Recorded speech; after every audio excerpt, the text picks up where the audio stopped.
So ఈ HMPV virus అనేది మనకు యూజువల్గా ఇది గొప్పగా అంటే కొత్త వైరస్ ఏం కాదండి. ఇది previously known influenza and like pneumonia virus లాగానే ఇది మనకు ఊపిరితిత్తులను డ్యామేజ్ చేసే వైరస్ అండి. ఇది మనకు యూజువల్గా ఇప్పుడు చైనాలో ఎక్కువగా వ్యాప్తి చెందుతుందని మనకు తెలియడం జరిగింది.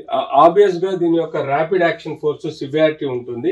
ఈ వైరస్ యొక్క మార్ఫలాజికల్ చూస్తే ఇది ఆర్ఎన్ఏ వైరస్ కింద మనం పరిగణలో తీసుకోవచ్చు. ఇది మనకు గాలిలో అగైన్ వ్యక్తి టు వ్యక్తి, హ్యూమన్ టు హ్యూమన్ ట్రాన్స్మిషన్ ఎక్కువగా ఉంటుంది. కాబట్టి ఇది మనకు ఇప్పుడు చైనా నుంచి వచ్చే ప్రజల నుంచి ఇక్కడికి వచ్చే వాళ్ళు ఎవరైనా మన ఇండియన్స్ కానీ ఎవరైనా ట్రాన్స్పోర్టర్స్ ఉంటే వాళ్ళ ద్వారా మనకి ఈ వైరస్ వచ్చే ప్రమాదం ఉంది.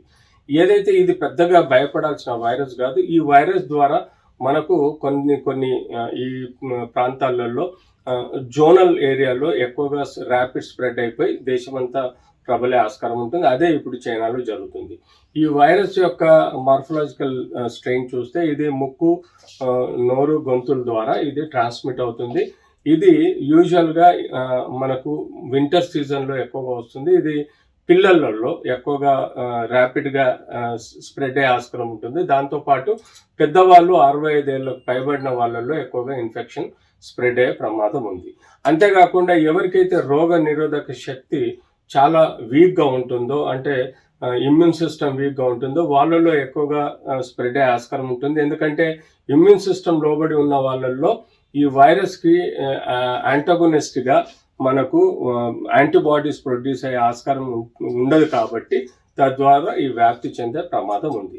ఇది యూజువల్గా ముక్కు దిబ్బడము, కోల్డ్, రైనైటిస్ అంటే ముక్కు కారడము, అలాగే గొంతులో నొప్పి, అంతేకాకుండా దగ్గు, జలుబు లాంటి ఏవైతే ఈ సీజనల్ డిజీజ్ ఉన్నాయో అలాగే మనకు వ్యాప్తి చెందే ఆస్కారం ఉంటుంది.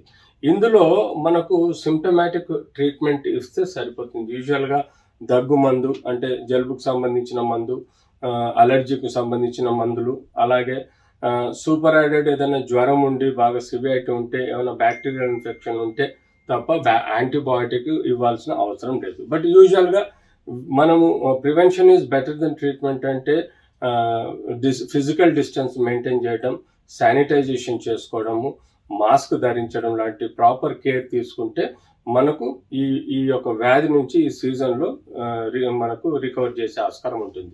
యూజువల్గా న్యూమోనియా వ్యాక్సిన్ కానీ, ఇన్ఫ్లుయెన్జా వ్యాక్సిన్ కానీ ఎవరైతే ఆల్రెడీ వేసుకున్న పిల్లలకు కొంత బేసిక్ ప్రొటెక్షన్ ఉంటుంది.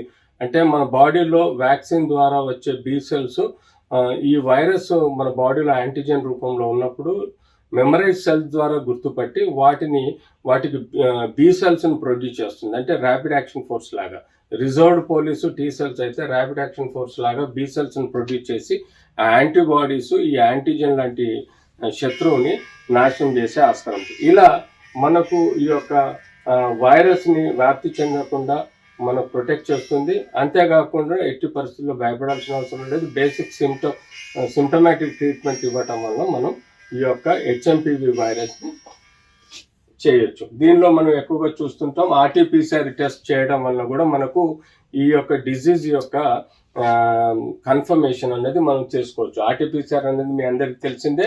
కోవిడ్ టైంలో మనం ఎట్లయితే శాంపుల్ తీసుకొని దాన్ని స్ట్రెయిన్కి స్పెషల్ ల్యాబ్స్లో పంపించి చూస్తామో, అలాగే ఈ స్ట్రెయిన్ ఏ రకమైన స్ట్రెయిన్, ఎలాంటి వైరస్, మార్ఫలాజికల్ స్ట్రెయిన్ ఏంటి అనేది చూసి దాన్ని బట్టి డయాగ్నోజ్ చేయడం జరుగుతుంది. ఇది 5 నుంచి 7 రోజుల వరకు మన బాడీలో ఉన్న రోగ నిరోధక శక్తి దీన్ని ఎదుర్కొని నాశనం చేసే ఆస్కారం ఉంటుంది.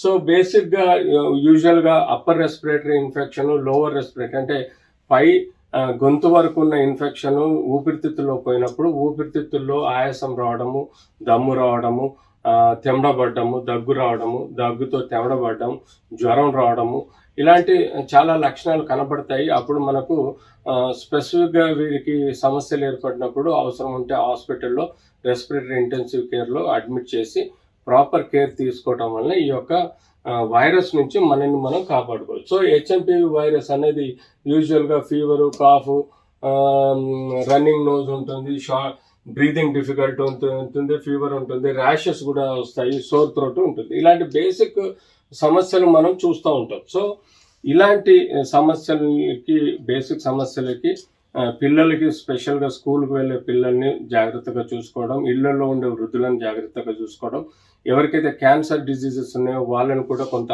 కాపాడుకోవాల్సిన అవసరం ఉంది. ఎందుకంటే ఎక్కడైతే ఇమ్యూన్ సిస్టమ్ వీక్ ఉంటుందో అక్కడ సమస్యలు ఏర్పడే ఆస్కారం ఉంటుంది. కాబట్టి జాగ్రత్తలు తీసుకుంటే మనని మనం కాపాడుకోవచ్చు.